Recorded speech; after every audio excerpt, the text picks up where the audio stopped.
Return రాసింది mad official అనే ఎస్సేలో ఆయన కోట్ చేస్తా ఆ పుస్తకం రాసింది ఏంటంటే, గత ప్రభుత్వం చేసిన పనులన్నీ ఏ స్థాయికి వెళ్ళిపోయినాయి అంటే అది మూలాలు కదిలించేసే పనులు అయిపోయినాయి. వీటిని సరిదిద్దుకోవడానికి we kept all our differences aside.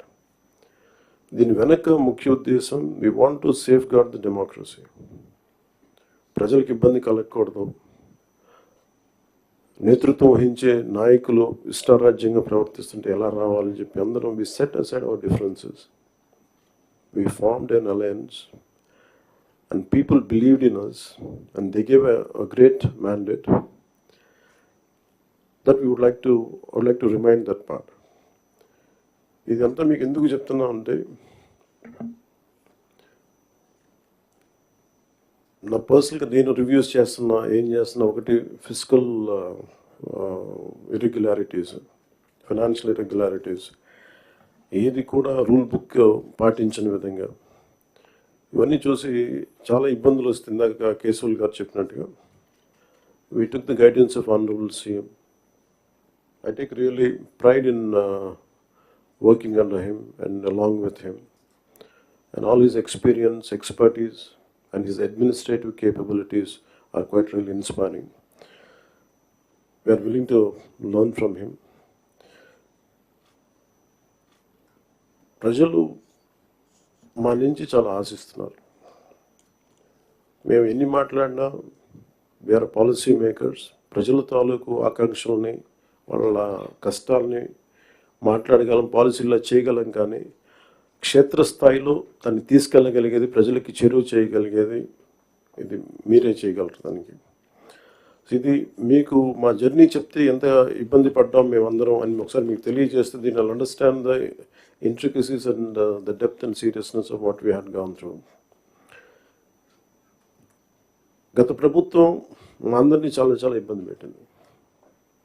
ఉన్నతాధికారుల చేత, రెవెన్యూ యంత్రాంగం చేత సినిమా టికెట్లు అమ్మించడం దగ్గర నుంచి, ఇసుక దోపిడీ చేయడం దగ్గర నుంచి మా అందరికీ ఏమనిపించింది అంటే, బయట నుంచి when we are not in governance, ఇంతమంది ఐఏఎస్ అధికారులు ఉన్నారు, ఇంతమంది సీనియర్ బ్యూరోక్రాట్స్ ఉన్నారు, how come none of them had raise their objection.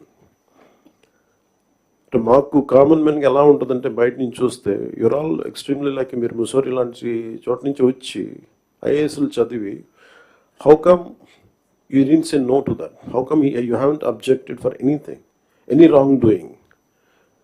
మాకు చాలా ఆశ్చర్యంగా ఉన్నది. ఎందుకు మీరు ఇంతమంది ఉండి ఇంత ఫిజికల్ ఇర్రెగ్యులారిటీ జరుగుతుంటే ఎందుకు మాట్లాడరేంటి, ఏం చేయరేంటి అనేది మా నిస్సహాయత, మా ఆవేదన. It was quite painful. It was quite, మాకు రెస్ట్లెస్నెస్ వచ్చేది. And it is very easy to control few officials, to control the entire administration, and through that controlling the entire 5 crores plus people. మా నిస్సహాయత రోడ్ల మీదకి వచ్చింది. ఈవెన్చువల్గా మీరు చూస్తున్నారు, either from Syria or rest of the countries including Sri Lanka, the political leadership fails. It is administrative division. Administrative wing should be able to take part, make sure that decay doesn't go further. Last regime law, administration, let me be blunt, administration didn't participate. They just listened to them. They didn't say no. The cost of no of last administration is 10 lakh crores debt to the state, and we are struggling today. ఈ రోజుకి మా ఆఫీసుల ముందుకు వచ్చి, party ఆఫీసుల ముందుకు వచ్చి ఒక్కొక్కరు మా దగ్గరికి వచ్చి ఇన్ని సమస్యలు అని చెప్తా ఉంటే, డబ్బులు లేవు, జీతాలు ఇవ్వలేకపోతుంది చాలామందికి. మొన్న ఈ మధ్యన సత్యసాయి జిల్లాలో ఒక 30 కోట్లు జీతాలు ఇవ్వలేకపోయాం. అనుబుల్ సీఎం గారి దృష్టికి తీసుకెళ్ళగానే పాపం చాలా అడ్జస్ట్ చేసి డబ్బులు ఇచ్చారు. అంటే ఇవన్నీ చూస్తుంటే it is a big lesson all of you should learn. ఎందుకంటే ఫైనల్గా మీకు బ్లంట్గా చెప్తాను, ప్రజలు తిరగబడతారు. We had seen Syria, been seeing in Syria, being in Sri Lanka and so many other countries. మనం ఎక్కడ లాస్ట్ టైం మేము దూరంలో లేవున్నాయి. Last time we were so restless. ఆయన లాంటి ఒక సైబరాబాద్ లాంటి ఒక సిటీని క్రియేట్ చేసిన వ్యక్తి మనస్ఫూర్తిగా చెప్తుంటే అది చాలాసార్లు రోడ్డు మీద వెళ్తుంటే ఫ్లైఓవర్స్ మీద వెళ్తుంటే హైదరాబాద్లో ఒక రాళ్ళు రప్పల మధ్య ఒక నగరాన్ని చూడగలిగిన వ్యక్తి. తను ఎవరిని చూడలేకపోయాం. మాకు ఇప్పుడు రాళ్ళు రప్పలే కనిపించాయి కానీ ఆయనకు ఒక మహానగరం కనిపించింది. So my respect towards CM గారు హెస్ రియల్ ఇంక్రీజ్డ్. లైక్ మేము ఇప్పుడు అదే ఊళ్ళలో తిరిగేవాళ్ళం, అదే ప్రాంతంలో తిరిగేవాళ్ళం. And all his administrative ability. కొన్ని అడ్జస్ట్మెంట్స్ తప్ప కొన్నిసార్లు కొన్ని పాత జియోస్ కావచ్చు, కొన్ని old rules and regulation restrict చేయొచ్చాము కానీ వాటిని మధ్యలో బ్యాలెన్స్ చేసుకుంటూ ఆయన స్టేట్ని యూనిఫైడ్ స్టేట్ని ఆయన తీసుకొచ్చిన విధానం కానీ, ఇప్పుడు ప్రజెంట్ స్టేట్కి అప్పులు వారసత్వంతో అప్పులు కష్టాలు ఇరెగ్యులారిటీస్తో వచ్చిన ఈ రాష్ట్రం కానీ ఆయన లీడర్షిప్లో కొనసాగాలి అంటే all of you have to we need your support.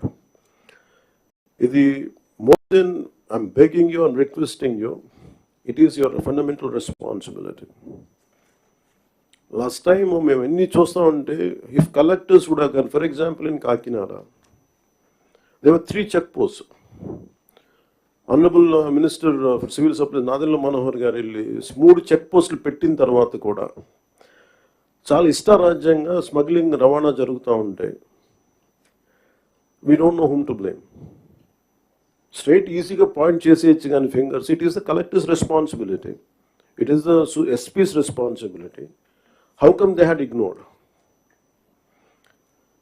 And it was quite disappointing for us. Into maagaide parledu, we are not here for making money, we want to do something.